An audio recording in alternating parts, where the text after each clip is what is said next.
Hello and welcome to the Most Magical Podcast, where we give you tips and advice to visit the Disney parks like a pro, maximising the magic by mastering the planning. I am Sophie and I am joined here today with my very special guests, Ellie and Mitchell. Hi guys, how are you doing? Hi. It's so good to see you. Yeah, this is exciting. I've been dying to have you on because we are chatting all the time. Yes. We visit Disney very similarly. We have very Yeah. similar thoughts on Disney. We like to visit the same. So I think it's going to be excellent because today we're going to be talking about how to visit Disney World if you are child free. And Yes. I think this is the thing, like the past couple of years, there's been such a big rise in the child free millennial. And now there's like a big competing audience with the families at Disney. So I thought we could talk about all the ways that you can be an adult and visit Disney World and have the best time. Yes. I actually think you enjoy it more as an adult. Okay. I mean, it's Well, you never went as a kid. Yeah, I didn't go as a kid, but I'm having a whale of a time as an adult. Yeah, exactly. Yeah, I went as a moody 13-year-old, so I definitely enjoy it more as an adult. Yeah, exactly. It's so true. But I think adults benefit more because, like kids, and particularly if you're like coming from the UK, it's really hot. They're jet lagged. They're given loads of food they don't normally have. They're waiting in queues. They're being spun around, and I'm like, it's not a surprise they're a bit miserable at times. Yeah. As an adult, you're like, this is the best day ever. Yeah, it looked really stressful. It does. Certainly, as onlookers. I mean, I've been a child in a family, and I know how stressful that was for my mum and dad. But we also see families, and like it is, if people aren't prepared, it's hot, it's busy, it's stressful, it's expensive. I mean, I couldn't imagine having to worry about somebody else. We struggle as a pair anyway to try and organise ourselves and get our packing done. And what do we want to eat? And I'm tired today and I don't want to do this. Yeah. So, but then having like a tiny human to like take care of as well and try and keep them in that, happy, like, non-miserable, like, please don't cry on me. I suppose it's like you don't know what you don't know, and we've never done it with, and so we've got over like so many years of going just the two of us. It would be very unusual for us because we couldn't imagine the holiday any different. But I guess if your first time is to go as a family, like when my mum and dad took us as kids, that's why we've been back with them. We're adults, but we revert to kids when you're with your parents. That tends to happen. So I guess I've been a grown-up kid at Disney as well. Exactly. You've had the whole experience. Exactly. Yeah, that's so right. true. I think you're so right. Like say it's like we've got to set the alarm for 5:45 because we're doing this thing. We know, okay, that's an early start time, but we know why we're doing it. Yeah. With a kid, they're just like, what is this hell you've brought me to? I know. It's so like trying to like explain to a child that, like we need to get up early, we need to get out, we need to get on the bus. You've got like, how does a child do that many steps in a day? I'm not entirely sure. Like we struggle to do those. Exactly. Steps. Well, I think you used the word hero, but you're on the bus and the transport, and you just see these families that are on it, and they're doing such a great job of. I don't know how everyone is there, dressed, ready at that time of the morning. It's remarkable. That was on one of our vlogs actually. Like there was this family, and I will never forget it. The dads and the uncles they're disappeared somewhere. They just weren't there. It was mums, whether they were friends or sisters, but they had at least 2 to 3 children each on them. The stress. Like hold it. And I'd sort of said, do you want to sit down? And they were like, no, it's fine. She wouldn't take a seat on the bus. And it was, when you're on a Disney bus, and it's not like you can say, okay, well, we're going to go anyway, so the seats are vacant. It's where you're at the top and the people like 2 rows, you can't move. Yeah, exactly. And so she was like holding this kid, but she was also then trying to put this kid's shoe on. This other kid was like over there and he'd dropped something, so she bent down. And I got off the bus and I was like, these mums were like heroes. I just don't understand. Like it's not within my capability. Yeah, I think they did some kind of Guinness World Record or something. Yeah, they did. Exactly.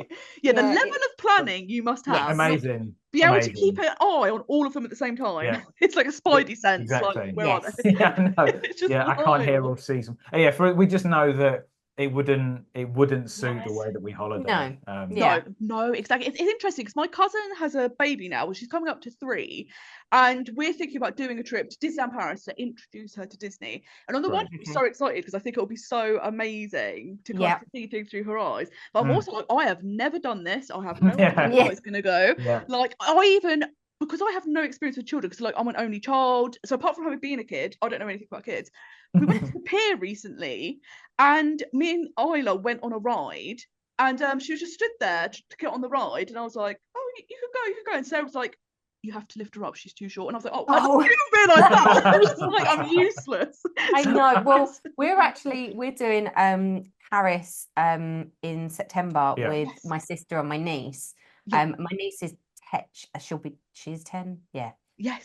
And so we're doing that with them, and that will be our first experience. But at least like Mia is, she's capable of doing these things. She can lift herself up. Yeah, she can.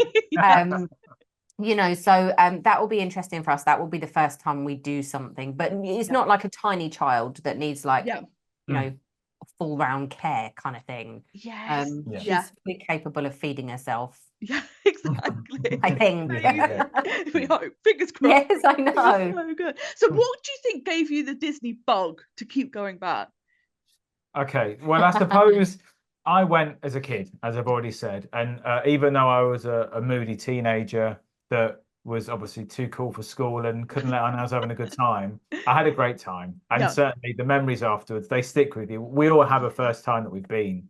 And then like when we met, always enjoyed America. We did like New York for a couple of our big birthdays. We got married in Las Vegas. So America is always somewhere that we've like gravitated towards. And I said quite early on that we should go to Disney, but I said, it's not something you're interested in. I'm not bothered. Yeah, that's so funny. Like I'm not bothered, because I was always a beach holiday kind of girl. Yeah.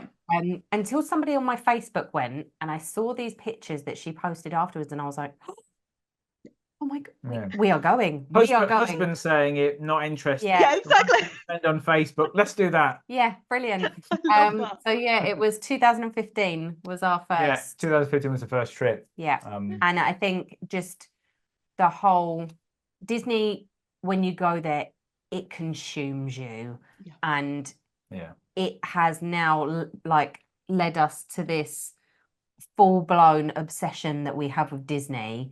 And it is the most magical place on earth. It's hard to explain. It is hard because people ask, I'm sure anyone listening to this, watching, etc., either have been or interested in going. And it's you're going back to the same place every year. It's very expensive, very hot, very crowded, full of noise. What's good? Like, what's good about it? But it in spite of all of that, it is still just amazing. And it is just a feeling, that day one, walking into Magic Kingdom, and you're just there. And however, some people controversially don't go to Magic Kingdom on the first day. That's true. No, I can't cope with that, because I'm like, how do you not see the castle first thing? I know we've done that a few times actually, because of like the way that it's worked out. And actually this year we'll be going to Universal on day one. Yes, I think that's such a good way when you do a split trip to do Universal first and then go to Disney, because I've done it the other way round, and I was like, I should have gone to Universal and first. That's exactly what we felt. Yes, because I feel like Universal is really fun, but it feels more like a theme park, whereas Disney it's like a whole, like you say, consuming experience. Like the level is so different, although I think Epic Universe looks it's going to be on the level of Disney. That looks amazing. That's going to be next year. Very excited. Yeah, but it's hard because where do you stick the Universal bit? So for example, like we know people that, like when we went on holiday last trip, Tom and Jess, they did it in the middle of a trip. And that kind of feels like a bit of a sweet spot, because when we did it at the end, you still kind of think, well, we could go back to Disney. Like, why don't we? We still got a ticket. Like, you can't miss it. I don't know what it's like at the beginning, but we'll see. But is it going to be you're having a nice time, but really you're just looking forward to getting to Disney? So I imagine that because we're doing it the first couple of days of our trip, I imagine that by the middle of Disney, we'll be like, okay, we're ready to go back to Universal for a day or so, and we can pop to the park. That's probably what we'll do. We'll still have our tickets. You know, we've got the 14-day tickets, so technically we could go whenever we wanted. Yes. So I think there will be that split stay really works well for us, as we've recently discovered, because it's so we've done one trip where we didn't do Universal, and it was a regret. So now it's staying in the hotels are a bit nicer, having the express pass, and just it should be quite a nice intro into the holiday without sort of queuing and stressing and what have you. But and I think it's such a great way as adults to visit, because Universal is a bit more thrilling, and like you said, the hotels are a bit more adult. You've got that, so if you want to visit both and really do them, because when I used to just go to Universal for a day, and because I go in quiet times of the year, you could get both parks done in a day. But like next year, I'm going to do, like, because of Epic Universe, do like more days at Universal, and like you say, the way forward is doing the split stay. And like you say, if you stay at a deluxe hotel and you get that express pass, even if you stay one night, you get 2 days of express pass. And that's unbelievable deal. It's great. It works really well. I think it'd be hard. You can walk around, and we definitely don't always need the express pass, but knowing you have it just means you don't have to worry about the wait time, where you're going to go and eat. It's not quick now. You just do whatever you want, and you just keep going around, because it's the unlimited one as well, so you get as many rides on. Which is excellent. Like the unlimited pass is just I can just keep going around with the mummy again and again and again. And that's the thing, isn't it? Like the fact that it can cost sometimes over $300 if you buy it per person, so it's unbelievable value as well. We bought it in the past, and that was how we knew. I mean, I think if you go for, I don't know how many days we were there for last time, like 4 days or something. I mean, you have it every day, but if you're there for 4 days, you don't need it every day. I wouldn't have bought it 4 days if the trip. But when you got it, it's why not? It's so perfect. Well, whilst we're on the topics of hotels, which hotels do you think at Disney World are maybe a bit more adult friendly? I feel like everywhere is kind of suitable for everyone. I think there are some that have a bit more of an adult vibe. I mean, I definitely think that the we've done value and we've done moderates at Disney. We've never done a deluxe. But definitely the moderates, like for instance, French Quarter, that's why we like it, because it's quiet. It's not like, we found that we've stayed at All Stars, and it is quite in your face, it's loud, there are kids everywhere. But we found that French Quarter especially it's nice and quiet, it's relaxed, it's chilled out, it's not, in your face. And you can go there and relax and sort of almost forget that you're in this busy theme park environment. And it's a stunning hotel. I think obviously first and foremost it's Disney World, so people don't go there to avoid families, because that's who it's there for. But I think I would imagine there is, you might go for dinner at Grand Floridian or the Polynesian or something. There's still a lot of families. I would guess though probably a lot of those families are maybe like American families, because they haven't had the flights, etc.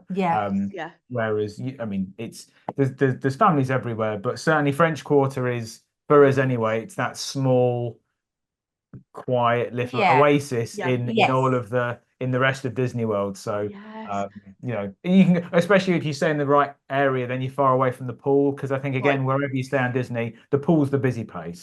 So we tend to, when we stay, we always book a garden view. And we always ask for a corner room, because a corner room also has 2 windows, so you get a lot more light in.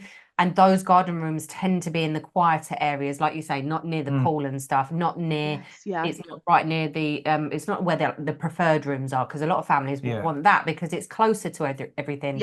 I don't mind being at the back of the resort, going for a walk. It's not a problem for me, because it's nice and quiet. Yes, exactly. Well, I always think something like Coronado Springs as well, it's a bit more, because I think it doesn't have as much Disney theming. I think if I had a kid, that's probably the last resort I would stay in, because I would think, are the kids going to feel like they're in Disney still? Whereas you're maybe wanting, like you say, a little oasis away, that's a good option. But like you say, I actually think there's no bad resort. Like, I kind of love staying in the hotels where Disney's in your face. So like, you inevitably are expecting there's going to be kids there, because I'm sure that's what they like too. But like, interestingly, I stayed at Animal Kingdom Lodge and All Star Music during my last trip, and Animal Kingdom Lodge was far, far noisier than I've heard All that. Stars, which I was surprised at, because I thought, like you say, All Stars would be super busy, but I didn't hear any noise. And I always travel like when the kids are in school, so you do have less families. But I couldn't believe the difference. Like, it was really interesting.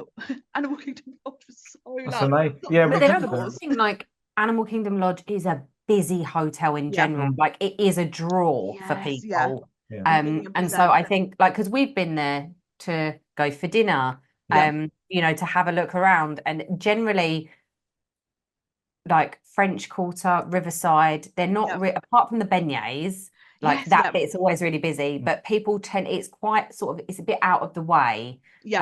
So I don't really think they get necessarily many visitors. No, well, I think for me it's just noise in general. It doesn't matter whether it's a child or an adult making noise. 1,000,000%. I don't want it anyway. So no, it's so true. That's the only negative I've ever found about the values, is that, you know, especially like we've had an adjoining room, and it's just you know, you can hear a lot of noise, which is why I think I prefer, you know, a corner room. On the top floor. Yeah, you're just minimizing the impact of humans around you, I suppose. Yeah, exactly. It's become a learned thing. Yeah, there's you know, rather saying in the middle, it can do so. Yeah. So yes.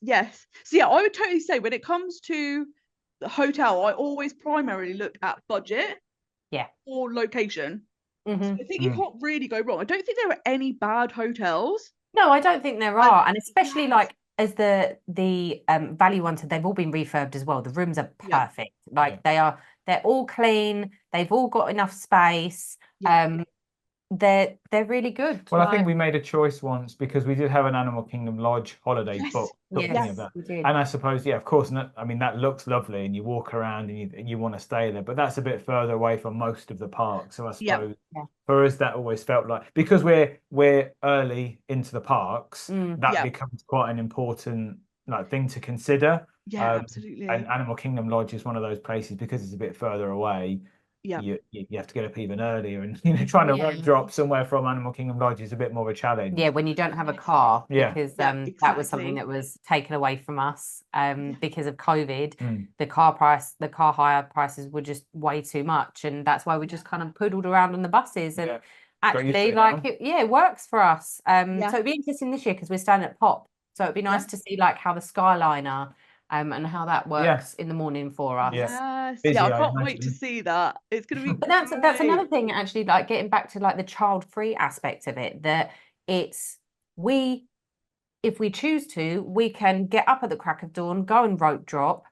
And families, like, you've got to make sure everyone has eaten something. I suppose that is just a daily life of. I mean, kids have to get up in it and go to school. So whether you're on holiday or on holiday, not on holiday or not on holiday, it's a challenge. But maybe it's less of a challenge when you're used to it. Maybe, but no, it's so true, isn't it? And like everyone getting ready in the same bathroom, you're like, okay, that's true. I think it's like a next level of organisation that like maybe we don't consider, because it's like, I don't have to think about that. But not capable. No, exactly. I'm like, I can get myself ready, and that's all I'm responsible for, which is so perfect. I'm wondering, when you're visiting, what are some things that you absolutely love to do at Disney World? Eat. Wow. Yes. Eat is definitely a big thing. He will always want to go and see Winnie the Pooh. A character meet and greet with Winnie is just getting a little hug from Winnie, and it's just it's magical. And like, especially like, I get so excited when Winnie might give you like a little kissy noise as well. Not everyone's a fan. No, not everyone's a fan of that, but I really enjoy dislike that, because they're like, when you're hugging them, they're right in your ear and they're making that noise. I'm like, whoa, that freaks me out. Oh, I love it. And like, I nearly like cried last time, because I was like, Winnie just gave me a big kiss. I love it. So for me, like a must, like I need to do it, is I need to go and see Winnie. I think for me, it's about trying to find those things that maybe we've not done before, but that are like a plus onto the trip. Because I mean, I could go back to Disney World every year like we do, and it's it's the same and that's perfect. And maybe there'll be a new ride. Great, but that's not, I don't need it to be different. But certainly over the last few years, we've got a bit more used to doing different things that we haven't done before. Or, you know, like it's your parties, your Christmas parties, Halloween parties, different food festivals, the dessert party we just did last trip. Yeah, I suppose like add-ons. Like what other add-ons could we do to enhance our holiday?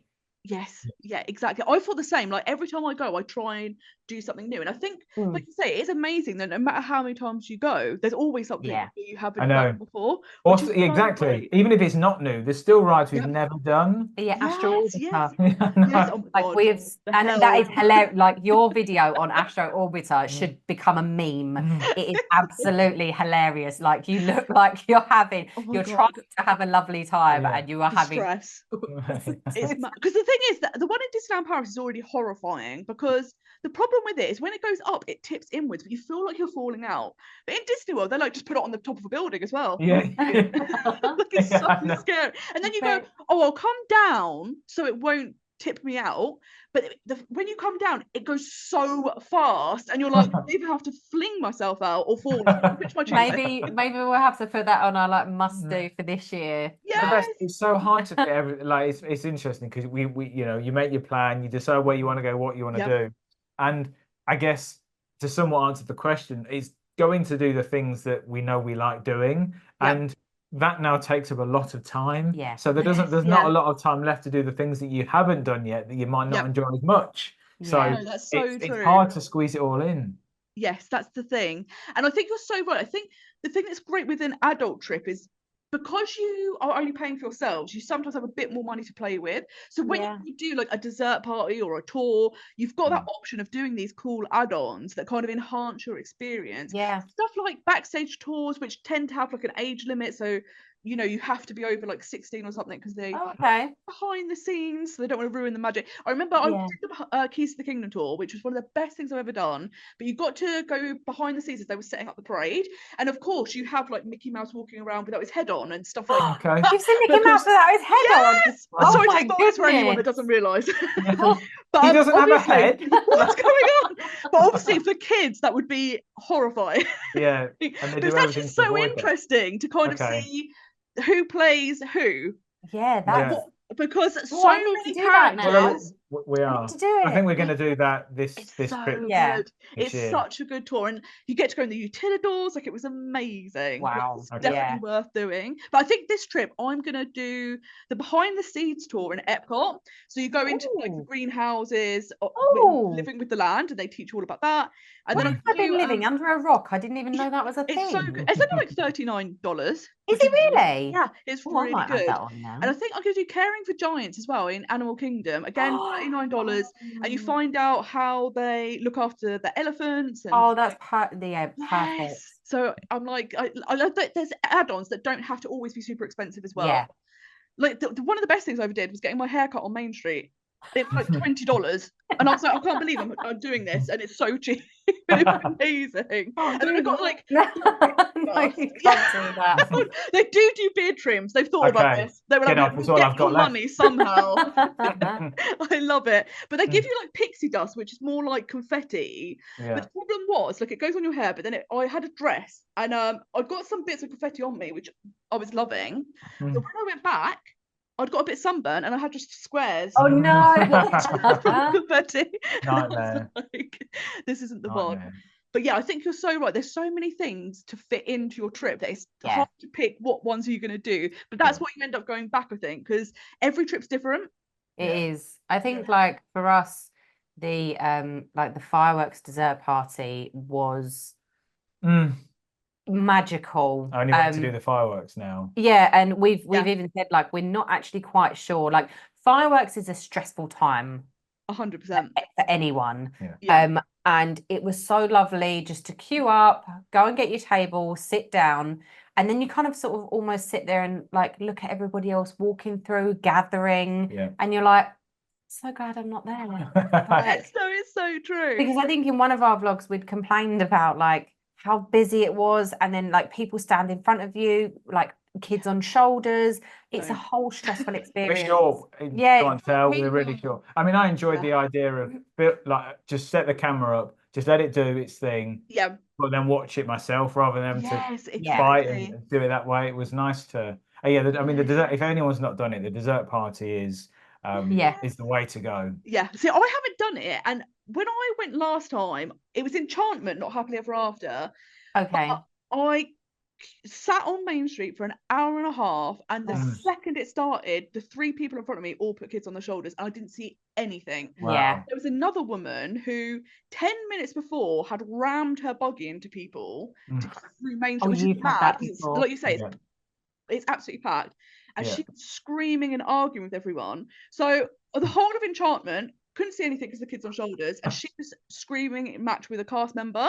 Didn't hear anything. No. And I was just like, I will pay any amount of money. Exactly. Again. I said it might look expensive when you're at home booking it, but what would you pay at that moment when you're surrounded by just give me some money, take it. Yeah, and it really was like the experience. And like, you know, I like to sit there and have a nice little glass of bubbles as well. And it just felt like a very grown up, calm, lovely experience. You know, there's so many desserts to choose from, so many different forms of like drink. You can get like soft drinks, like they call it hard cider, so that's like alcoholic cider and stuff. There's wines, and it's just such a wonderful experience. And being able to see, like, you don't necessarily see so much of the like the projection on the castle, but you really get the full effect of the actual fireworks, because sometimes when you're on like Main Street, you don't realize how vast the fire, like what kind of space they cover, and they are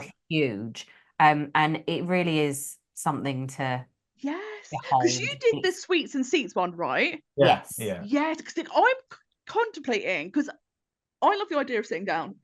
Yes. The fact that you're not having to stand as well for hours and hours in advance for the show, and like you say, you've got the desserts, you've got the drinks, it looks amazing. But a lot of people actually said do the post fireworks party, because then you do have to stand, but basically if you do the post one, you're into your little area an hour in advance, and then you can sit on the grass and you've got loads of space, and then for the show you stand up. But there was the advantage is the pre-show people, they're eating their desserts while you're sat on the grass, and then they have to just stand behind you, so you get a much better view if you do the post party. Obviously if you're adults, that's a great option as well, because it's later and families will obviously want the pre-party, so you kind of free up the space for them, the reservation space for them.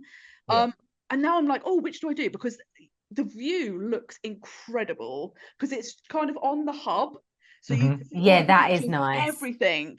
But I'm like, oh, which one to do? Because like you said, I think they're definitely worth it. And the one thing I wish they would do is like Disneyland Paris, where you can pay just for a preferred view and you don't have to do the dessert party, because I'm not really bothered about the desserts. And like being vegan, the good thing is they do options, but they're not like great. So it was like 2 strawberries covered in chocolate, a slice of cake, some mini cupcakes.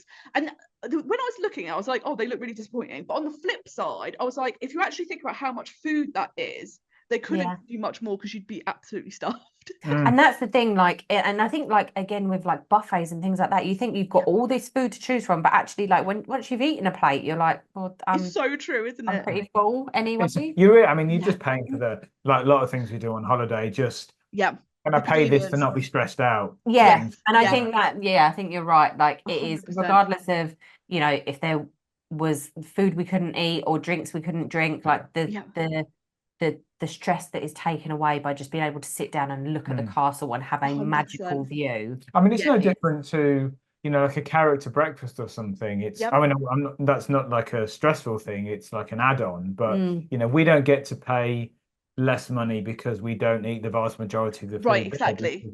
It's all got meat in it or something, but you still, you know, it's just an experience. And I guess at Disney, that's what it's about, is just trying to get all these different experiences. 100%. I think you're so right, because I think a lot of people have, when I've seen reviews of the dessert parties, they're like, don't go for the desserts, which I think is true. Like you said, you're actually going for the experience and the view, and the desserts are like an extra bonus. But also, like, I think some people are like, oh, unless you drink, unless you do this, unless you eat like this, then don't go. Whereas I actually don't agree. I think because you're primarily paying for the experience, you shouldn't be like, I've got to drink as much as I can, and I've got to eat as much as I can. You just go and enjoy yourself. And that's what it is. Like, you know, we could sit there, like I could sit there with one glass of bubbly and one cupcake, but still have an amazing time because I'm there. Like I'm there for the fireworks, and that's what 100%. I want to watch. Yeah, I think people have a different sense of value, don't they? And they do. And how people get their value out of something is different from one person to the next. So I think as long as you find a way that you're happy to get that value, and like if the value is just the experience, for me, that's what it is. A seat, no stress, anything else just on top of it, and it costs what it costs. Yeah. So true, so true. And I think this is the thing, like, and I think what's nice, because child-free people, you have all disposable income, you're not having to pay out. So, because like I literally don't have people who are affording kids in this day and age, because it's ridiculous. Like, so, and especially when you go on holiday as well, like timesing all your meals by multiple people and Disney Plus and everything. I don't know how you do it, but the good thing about Childfree is you've got that extra money to spend on, like, oh, I want to do Genie Plus because I can't be bothered to queue. Like, I mean, I think we've spoken about that before, and I think when we had like a really expensive day on Genie Plus, it was like the day after Thanksgiving or something. $24 or something? No, it was like 32. Oh, it might be 32. Like it was well in the 30s. Yeah. But then we were like, how does a family of 4 like afford the one that gets me is individual lightning lanes. So if you're paying, I think it's come down, but I think it used to be $25 for Rise of the Resistance. It's crazy. That's like $100 for one family, and you just think, oh gosh. And but that's what my friends did. So there was like, there's 4 of them, and they did Genie Plus like for quite a few days, and I was like, how? And she was like, well, we had to like go to the supermarket and get sandwiches instead, and so they have to like think about those kind of things. I think the way that you get people, or Disney get you in that point, is because I guess a lot of people go first time thinking it's a once in a lifetime trip, and everything, okay, well, we need Genie Plus because otherwise we're not going to do these rides, and we're not going back because it's so expensive. It just needs, again, like the value thing and disposable income and different incomes into the household. It's, you might go less often, but I think it'd be very, very difficult to get there once and not want to go back again. 100%. I always say everyone does a once in a lifetime trip, and then it becomes a very expensive hobby. Yes, I don't know anyone that's done a once in a lifetime trip. Even if it's a long time between trips, it's not once. It's so true. And I think that's the thing, being child free, you're lucky that you have a bit more money to play around with. So like you say, if you want to do the add-ons that are going to make the trip more enjoyable, because I think I'm at that age now where I'm like, I want comfort and stuff. So like the flights, you might want to upgrade. The like Genie Plus, I don't want to be queuing for ages and ages. Like, so you're happy to kind of pay out. But like you say, for families, if you're suddenly upgrading your flights and doing Genie Plus and doing like fireworks party, the amount of extra money that would cost for an already expensive trip would be wild. I think it's a bit like, rather than being happy that we're child free, I always think it's unfair for the people that have got more to go. Like if everyone's sharing a room, etc. I think, I don't know how Disney could do it, but the fact, I don't know what children pay for Genie Plus. I assume it's the same price because they're going to go on the ride, but it just seems like prohibitively expensive, and it just seems I don't know, for a place that's designed for families, it just seems a bit unfair. Yeah, I think it's a roundabouts though, because I know, like, doing a solo trip, so the rooms you pay per room, and like next year when you get the free dining plan, obviously the more people you have in the room, the better that is, because you get more dining plans. So I think what's good is the deal for 2025 is actually really good for families, because you've got your room, you're paying that one price, and then everyone's getting a dining plan, which is great.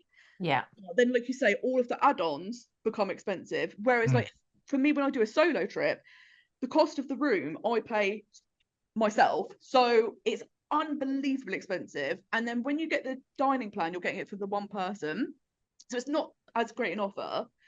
But then, of course, when you're doing the add-ons, you're not having to pay for so many people. So it's like swings and roundabouts. They get you one way or the other. People pay more in different areas. And I think also, like, you said before about, the age thing, like I'm definitely more for comfort now. Like I need to do things that, like Like your back hurts if you stood for 2 hours trying to wait for the fireworks. 100%. Yes, it's so true. So it's so for true. us now, it's more of like an age thing is coming into play. Like, what can we do to make this more comfortable for us? If I can make it, more comfortable and less stressful, I don't care what it is or what it costs. We're just doing it. No, it's so true. We will be that old couple that like hire mobility scooters when we're old, and we'll just be like holding hands, like scooting around the park together. That'd be amazing. I bet we'll be holding hands. Yes. I love that. I have to say, the thing that I found massively helpful my last trip is having a midday break. And it's something I've never, ever done. But because I'd had the plantar fasciitis, I was like, I'm going to have to rest. Like, I can't be park clothes. Revolutionized the trip. Completely, like, I did so much more than I would ever do normally, had so much more energy, so much more comfortable. And I was like, I think people think if you've got kids, naturally you're going to need to go back in the day, because if they're little, they're going to need naps and stuff. And I'm like, guys, I'm here to tell you, if you're an adult, that works too. And like, even if it's just even if it's just relaxing, like, I'm not having a nap, although I did have a nap, so but like, if you're just like going to the pool or just relaxing in the day, because I always say in the afternoons it's the hottest part of the day and it's the busiest part of the day, so you end up standing in queues for a long time in the heat. Whereas if you pop out for a few hours, then you're in your nice air conditioned room or whatever you're doing, and then you go back in the evening, it's much cooler, you get much or more, it could be like it's changed the way I would visit. It's amazing. Interesting. It could be us going at Christmas and we actually have to go to the outlets for a midday break because it's too cold. Well, I think go and buy layers. I suppose how we do that is because we're not tied to any particular plans other than the plan that we've made. We're no longer a couple that we'll be there for rope drop, but we're not going to be there from rope drop to park close. We definitely do at least 2 things in one day. So that break, that getting off on the transport, that maybe going for some lunch and then moving on. There is a portion of the day that is not stood walking 100%. Around because like you say, if you don't want to leave the parks, you can have a sit down meal, you can see a show, there's like things you can do where you say like, I'll give my body a little bit of a rest, build the energy back up, because like you say, park open to park close. I always used to try and do that, and like any visits that I've done as an adult trying to do that, I hardly ever got to park close, because and also by the end, whenever I left, I was in such a bad mood, my feet were in agony, and then you're just not enjoying your day because you're just like, I just want to leave. I think we've done that. I mean, Magic Kingdom is the place to do it. I think we've only done it a few times though. But what we do, especially in Magic Kingdom, like our midday break is having that really nice walk over to Grand Floridian and then chilling out over there, maybe going to the Grand Floridian Cafe, sitting down and having a look at the Christmas tree, and that's like our break, which is really nice. So that's a good. I think it's allow yourself to do that. Again, we're not advice givers when we go on holiday. We just vlog the way that we are. But I think what I would say to anyone that's thinking of going is just go easy on yourself. Give yourself a break. Don't make yourself stay, because you're going to ruin the rest of the trip or ruin the day. The amount of people that you see having an argument in the parks, whether that's between themselves or getting frustrated at something, it's just, you'd give anything generally to be there. So just do whatever you can to not get into that state. No, I think you're so true, because like I say, I think it feels counterproductive to leave the parks. Ironically, like you say, you're going to feel so much better for it. Like, body's going to feel better for it. You're going to be rested, but then it's also, you're not going to have those arguments because there's not that tension building up just because you're feeling a bit tired, a bit run down. Well, I think our arguments are just generally when one of us is approaching hangry. That's probably all it is. Yes, that's so true. And I think that's the thing. There's so much good dining at Disney World. It's something I always say is, I would highly recommend people don't skip over the dining in the hotels, because a lot of the hotels are super close to the parks, like, so you could get the skyline and the monorail, but the dining there is so much better than in the parks, and there's incredible dining. And again, like, Disney World is for everyone, so you're never going to go somewhere where there's not going to be families, because obviously Disney's built for families, but there's a lot of restaurants I think have, again, more of an adult vibe. So somewhere like California Grill, for example, or like the more fine dining restaurants where the cuisine, like maybe kids would be like, I don't want to be eating that. Yeah. The atmosphere is a bit more adult. And I know, like, if I was a parent, I'd be thinking, I don't maybe want to go to that restaurant, because if the kid is acting up because they're really hot, they're hungry, they're tired, whatever it is, I don't want to be that person in like a fancy like piano tinkling restaurant and the kids going mad. Exactly. I But mean, like, I think like you said at the beginning how, you know, Disney World's a place of families, and, you know, the rise of the childless couples is only going one way, but it's got to a point now where someone at my work is planning to go next year, and they have a child, and just what you were saying now about the hotels, it's what they're struggling with, because they don't know where is appropriate to take their child with them. And it's it's really hard to get that, you know, their child will be 3 when they go next year. And it's become a real stress for some people, I think, to kind of, what do you do? Because when it's just you two, you just go and do whatever you want. But trying to make that child have a nice time, but also not have your child impact someone else's experience. I mean, don't get me wrong, some people don't care about that, but if you do, I think it must be quite stressful. I think I find it. I'd be on edge all the time at dinner. I wouldn't be able to. No, it's so true, isn't it? Because like you say, you want to make sure they're having a good time, and there's factors that are out of your control. Because like we say, if you're especially coming from here, it is so much hotter. The days are long. Like, standing in queues is definitely not fun for kids. I mean, as an adult, like I said, we understand why we're waiting in a queue, but for a kid, it's just like, why am I doing this? So, like you said, I think we sometimes feel the same. Cues. Yeah, no, it's true. Yeah. I understand, Anna. Yes, but yeah, I think it's difficult. I think Disney, it is interesting there because they are trying to balance that. They've got two kind of competing markets now, but I think they do a good job of it, where they obviously everything at Disney World, apart from, like I say, like some of the bars or like some of the tours which have a age limit, everything is available for families, and then families can decide whether they fancy it or not. I think there's definitely at Disney, I think there's definitely something for everyone, no matter whether you are a family of 85 or a nice quiet family of 3, or a child-free couple, a solo traveler. There is something for everyone there, and everyone can fit in, and that's what's so great about Disney, and Universal as well. Like, I don't want to leave Universal out of this one either, but theme parks in general, you see such a broad scope, don't you? Like different groups of people. Like, I think when we were getting on Flight of Passage, and there was how many behind us, how many in your group, and they said like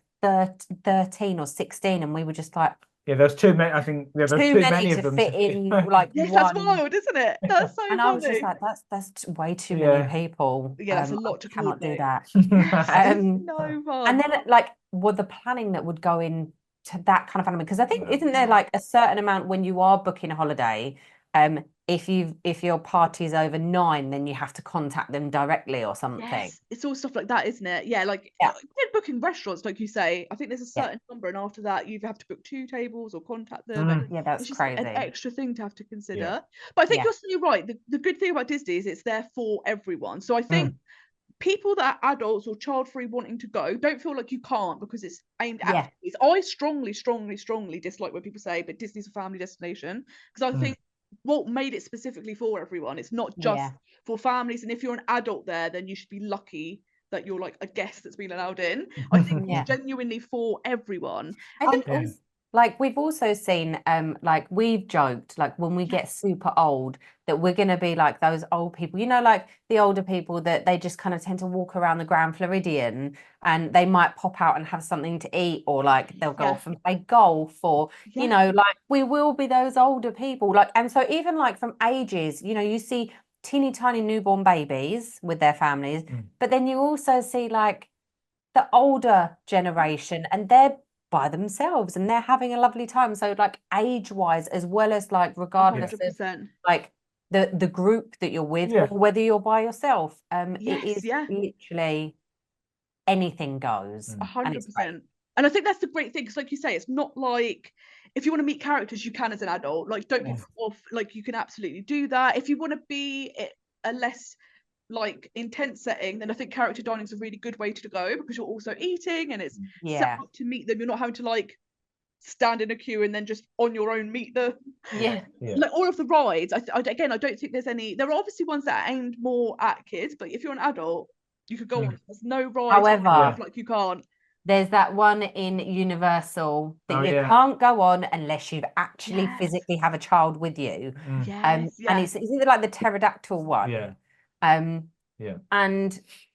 I am the same size as the child. Like, can I go on it? But no, they actually, you have to have a child. So if but I think what's interesting is Universal has always been a more adult theme park, as in like, a lot of the rides are big coasters and simulators. So for very young kids, I don't think there's much appeal. Whereas I do think Epic Universe is addressing that, where they have more things for families. Isn't that DreamWorks is coming? They're opening that as well. I think that's like I think that's the thing. I think they're realizing now that they can get that audience, but they need to appeal, because if you've got a family with mixed age groups, you might have teenagers that would die to go to Universal, but if you've got really little ones, there's not much for them to do. Well, now they've addressed that and they've made it more balanced. Well, that happened with my friend. She went and like they had at the time, I think he was like maybe 12 or 13, but then they also had like a 4-year-old.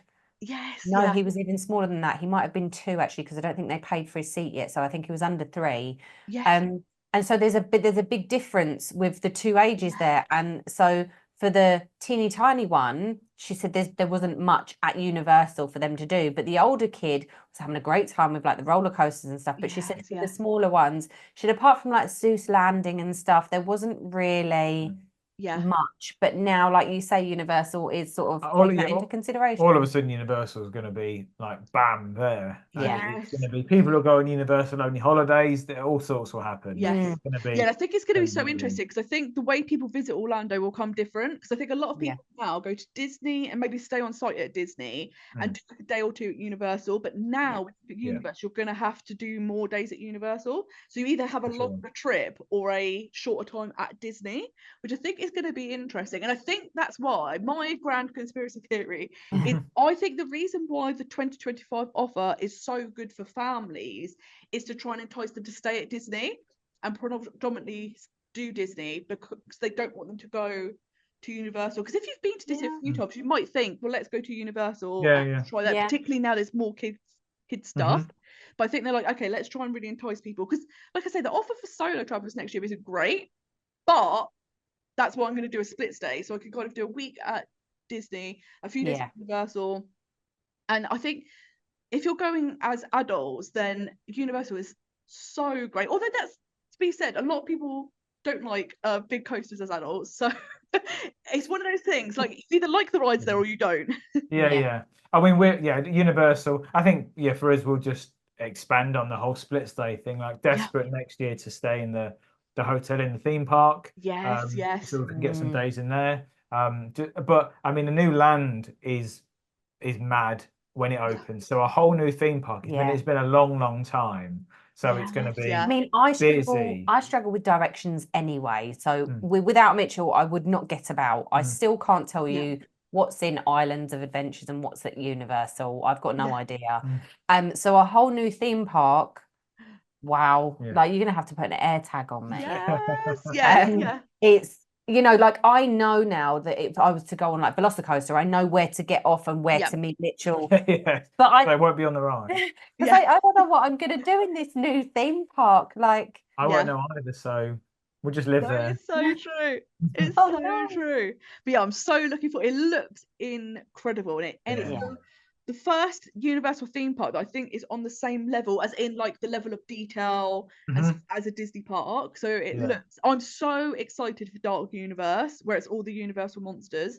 I know they've just released a teaser, and it looks unbelievable. I would say probably we just can't understand the level of immersion that it's going to be like, because all the new lands that have been opening up have been next level. All the Harry Potter stuff, Pandora, Galaxy's Edge, these all take things to another level that we've not experienced. So a whole new theme park, they have to match and exceed the expectations of all these other little things they've done. So it's gonna be amazing. And the thing that I think is really exciting is that, like you said, with the innovation and the fact there's a whole new theme park, it's going to push Disney to up their game. And obviously, everyone's waiting. We're expecting, whether it'll happen or not, but D23 for there to be an announcement of a 5th gate, which would be next level. But obviously, it'll take ages to come about. But well, the Magic Kingdom expansion will be enough for now. Like that will be super cool. Yes. Not that we all need another reason to go back, but add it to the list. It's fine. Yes, exactly. But I just think there's so many things to do, and also, like, I know you touched upon it before, but you also have the special events like the Halloween party, the Christmas party, and they're super fun. And some of them, again, everything is for everyone. But I think stuff like the after hours events are really good if you're adults going, because where they go quite late into the evening. And they're not themed. So obviously the Christmas party or the Halloween party, everyone's going to want to go. But the after events, you pay extra, and it's 3 hours in the parks. They're so quiet. Like, I've seen people do every single ride in Magic Kingdom in 3 hours. And I think because they're quite late at night, families probably will skip that, because again, you've got that extra cost of paying for everything. For sure. But if you're looking for maybe an adult event, those are kind of good. They're not aimed at adults, but they could be good. And also, I would say Halloween Horror Nights.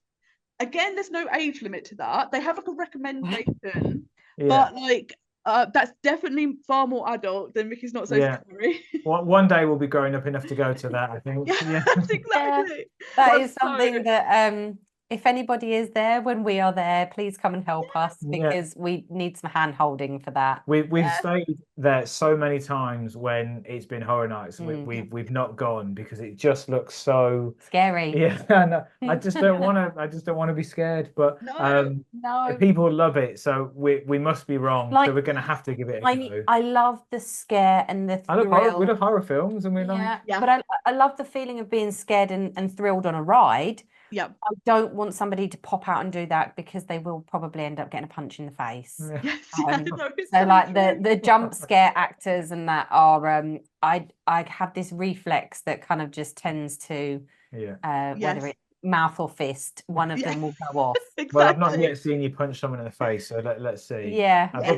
But people love it, and we talk a lot about experiences. It's an experience. So if we don't like it, we'll just go and hide in Diagon Alley for a few hours. Yeah, exactly that. Well, that's the thing. I was supposed to go in my last trip, and a hurricane came, so it got cancelled. But I was going to go solo, and I was like, I'm so glad the hurricane came, because there's no way I would have coped. Like, because I'm the same as you. I love horror films, but I had a really terrible experience in a haunted house as a child. I was about 7 or 8, and the haunted house where I live was literally just black walls with like a skeleton painted on it. It was dreadful. It was not scary at all. But me and my friend, it was her birthday. We'd gone to the fun fair with her dad late at night. We're on the little ghost train, and a man came through with an axe. They've like really stepped it up, because that's one thing. Got outside, pandemonium. No one knew who he was. He was something like the police were called. So now I'm terrified of things, because I'm like, what if there's an actual like crazy person?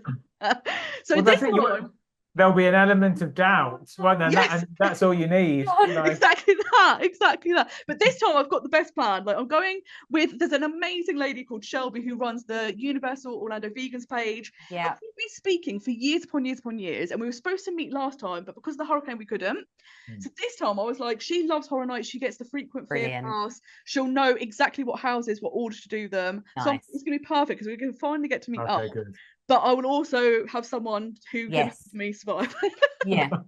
That's exactly what you need. We need a guide. Well, I think we'll definitely go and do one of those lights on tours. Yes, that's first, a good idea. Just to see where do these people stand. And it's so it out. But I mean, we've seen enough videos where it is just someone being very, very afraid for a couple of minutes. And you think, for me, it's a bit like, why would anybody want to go and have that massive drop on Velocicoaster? People love it. And it's the same with, why would anybody enjoy those houses? But people do. I think it's definitely an experience that we need to do. Whether I will enjoy it is a thing. but yes, time will tell. Yes, my only regret is that you can't film in the houses. Like they do, like the very first night, I think they let people go who are like media or influencers, vloggers, stuff like that, to give you a sense of what it's like. But after that, you're not allowed to film in the houses. And I'm like, I just wish I could film not the house, but my reaction, because I have no control over my face. No, I know. I can tell you the faces I will be pulling. I know, it'll be brilliant. Unbelievable.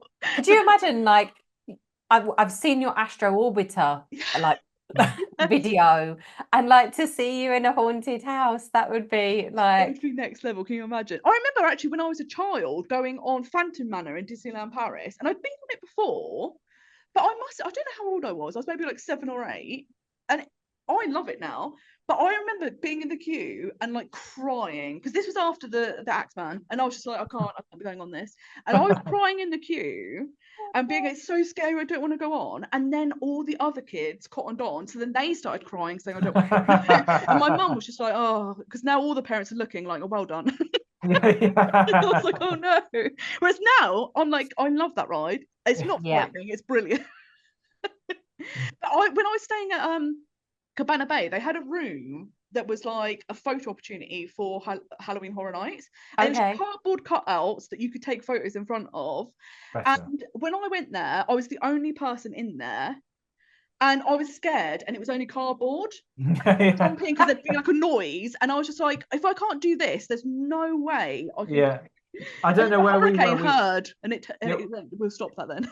We did something. I can't remember where it was, but it was some kind of horror walkthrough, and it was the London Dungeon. No, it wasn't. We've done that, and then I wouldn't do it. But we walked into something. Madame Two Swords when we were in New York. Is that what it was? And Madame Two Swords in New York had this like extra bit that you could go in that was horror. We walked through the door and we backed out. And we went, no. That's so true. And they were like, come in. We were like, no, bye. Yeah, I've got something else I need to do. It's not this. Exactly. Yeah, that's so true. Yeah. Although people have said that, like at Horror Nights, you kind of go through in like a train of people, so it's not like a private walk around for your party. So there's just people walking through. So I'd end up like safety in numbers. I'd end up like clinging onto a stranger. Well, you'd make me go first. That's what would happen. Yes. And then I'd like just drop to the floor and like batteries died. Yeah. Exactly. Army crawl out. Like drag you out. Where I love the Halloween films, and Michael Myers like one of my icons. And I saw one of the houses once, and the only way you could get out was you went into a room full of mirrors, and there were statues of like Michael Myers, but also actors. But then you couldn't tell what was a reflection, what was a statue, what was a person. And I was like, well, this is horrifying. I just wouldn't get out the house. I just start swinging around. Yeah, exactly. I just have to like close my eyes and feel my way out. Yeah. No, thank you. Yes. No. But I mean, we will. Yeah, you'll do it. It will happen. But I think the good thing is, if you aren't a fan of horror, the Mickey's Not So Scary Halloween Party is incredible. And again, even though it's so scary, it's absolutely suitable for everyone. Yes, it is. It's so good. Oh, we have the best time at like Mickey's Not So Scary. And it, like you said, it is for everybody. And I like the fact that there is like 2 parades, because generally the families go to the first parade. And then the second parade. There's an incoming cat. I'm so sorry, guys. I'm so sorry. The trouble when we get home. Involved. I do expect that to stay in. But no, like usually like the first like parade is a lot more busy with the kids and stuff, because it is on for a really long time and it is a late night. I always say that. I think Disney have done a really good job, because the fact that you have, I think it's 2 parades and 2 Hocus Pocus shows. Yes. So like you say, families don't have to think we either have to stay till midnight, which is impossible. Like with little, it's just impossible. So they've done it so that the families can kind of go to the early one, the adults can go to the later one. So I think it's like the perfect system. And I love the trick or treating. Like I love it. It is just so great. It's brilliant. And all the parties are a bit different. They are, whether it's the cookies at the Christmas one or the trick or treating. I was so disappointed though when we went to the Christmas one. I was having a lovely time going around getting hot chocolate and cookies, and then one like stand. Here's some eggnog. Where's the hot chocolate gone? Yeah, Where's the hot chocolate? I don't want the eggnog. Where's the hot chocolate, please? But no, like with the Christmas parties as well. I think the Christmas parties are, I think you probably get a bit more with the Halloween party, especially with the trick-or-treating, because you get, you know, we've been around where we've come back with like backpacks full of chocolate and candy and stuff. And at the Christmas one, you do just get a cookie and a hot chocolate or an egg over and over again. Well, never mind the free stuff. They have like special foods on at the parties. They do, so that's also like what we like to do is go around and like try all the party only food, because that's generally what we do in the parks. No, it's so true. But yeah, I think these events are so worth the money because they're so much fun. Especially, I've never done the Christmas one. I'm going to do it next year, which I'm so excited about. But the Halloween party, that's the thing. Nobody does Christmas like Disney. And last year I was in California and you got to see their celebrations. And I'm not a very Christmassy person. I'm not a massive fan. But at Disney, I'm just like all in. I'm like the most Christmas person ever because I'm like, this is the way to do it. Like, it really is. If you don't like Christmas, you're going to love Christmas when it comes to Disney. I know. Yeah, it's hard not to get into the spirit of whatever celebration they are doing. Like, you know, they do it so big and so well that it could be, you know, like. What are you going to say? What's going to be your example? I was going to say how like. offensive it might be. Not offensive. I was going to say like it could be like Happy National Sock Day or something, and you'd still like really get into it because Disney are doing it. Apart from when they tried to push Disney Plus Day, that was a bit of a letdown. Oh, that was There's a badge. Brilliant. Thanks.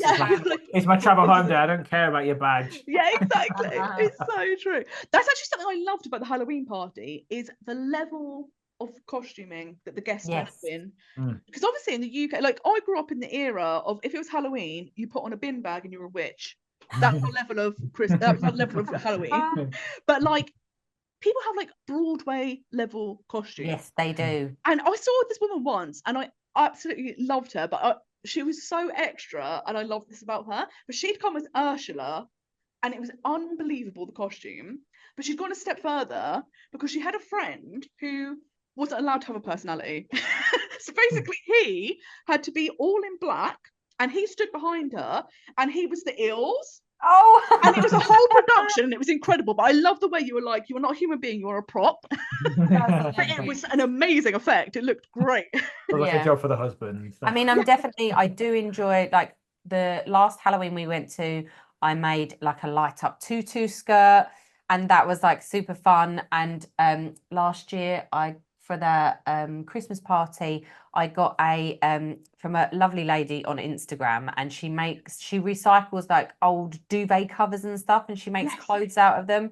So I had this really fun Mickey and Minnie little dungaree set. And this year I'm going to try and make my own Christmas party outfit. That's going to be great. I can't wait to see this. This is going to be so amazing. I'm going to try. But yeah, it might need to be thermals if it's anything like last year. Oh my goodness. Like, that's something that like everybody needs to think of. We didn't realize how cold it gets at Christmas, and thermals. I think Florida, you just assume all year round it's hot. No. Yeah, that would be incorrect from our experience. Yeah. When you're outside all day and it's 7 degrees. And windy. Like that was the coldest. So layers. And that's the thing, isn't it? Because we're so used to it being so hot and being outdoors all the time, you forget that if it's cold, you're outdoors all the time. Yes. It's a long time to be outdoors. Yeah. Do they turn all the air conditioning off, or are you like, I'm freezing outside, I'm even colder inside? I didn't really notice actually. Like, so in the summer you notice because it is so hot outside when you go in and it's like freezing cold. I'm sure they probably still do have the aircon on. It was definitely warmer than outside, whatever that meant it was in inside. Like it was, oh God, it was. Oh, I love that.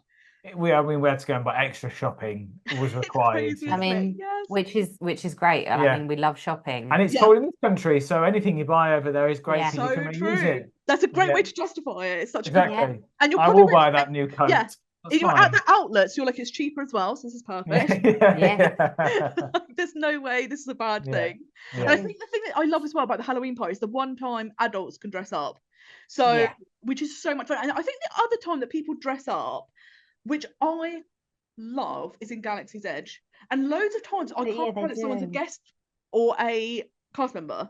Yes. Because it's incredible. One thing I'm desperate to do, and again, this is for everyone, but I feel like it's more an adult thing because I think people grew up with it, is Star Wars Day.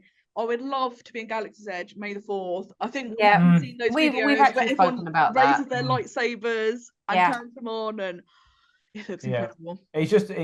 We'd definitely do it. It's just the wrong time of year for the way that our annual leave kind of works.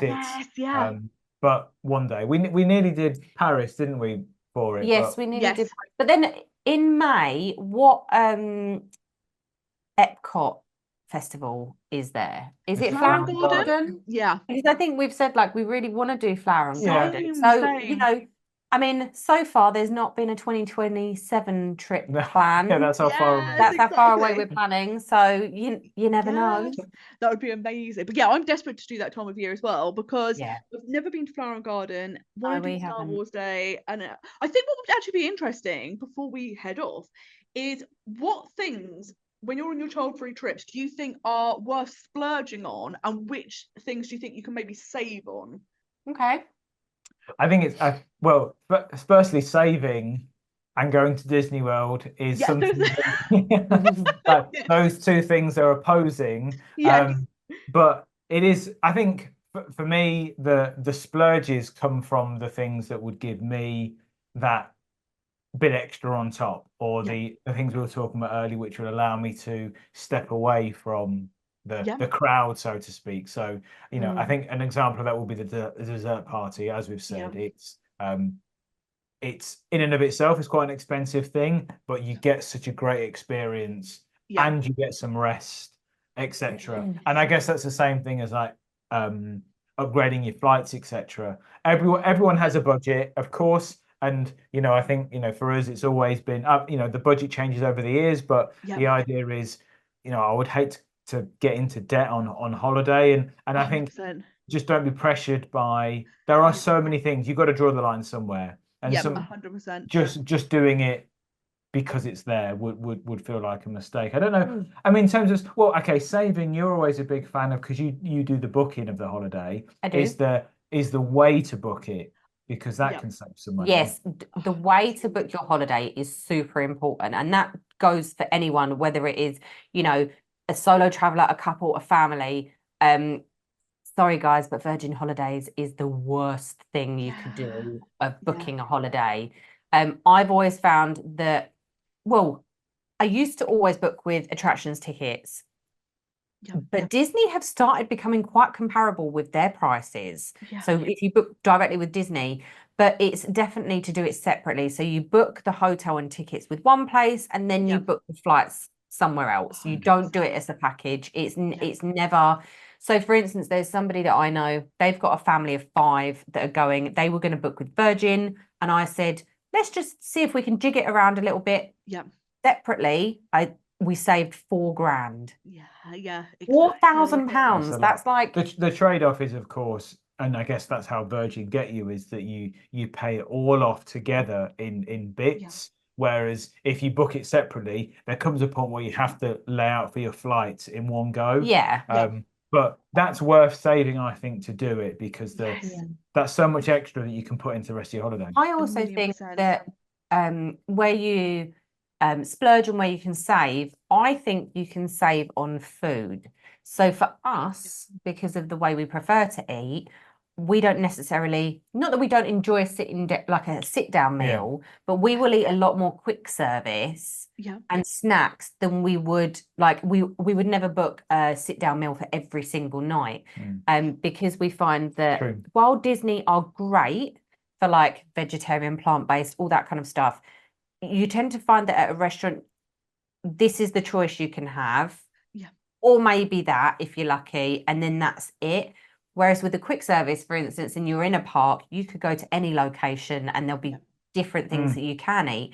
So for us, and the way that we enjoy eating, like we prefer snacky snacks. So I would rather have a quick service and a snacky snack than go to a sit-down meal where I'm forced to have this one main course that I'm not really sure I want. So for me, like food is something that I could if I really needed to then do it that way. So I think that's it's good. Food is like just like you say, that's one area you can cut. Like, I am a massive fan of the table service, so I tend to do a table service and a quick service a day. Sometimes I've got 2 table service a day.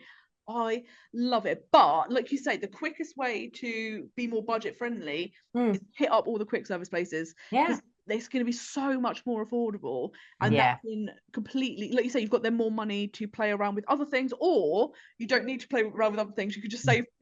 That's true. You just have a less budget. That's fine. Exactly. But I think for me is like the food, but like you said, like with flights and stuff like that, upgrades, and we will.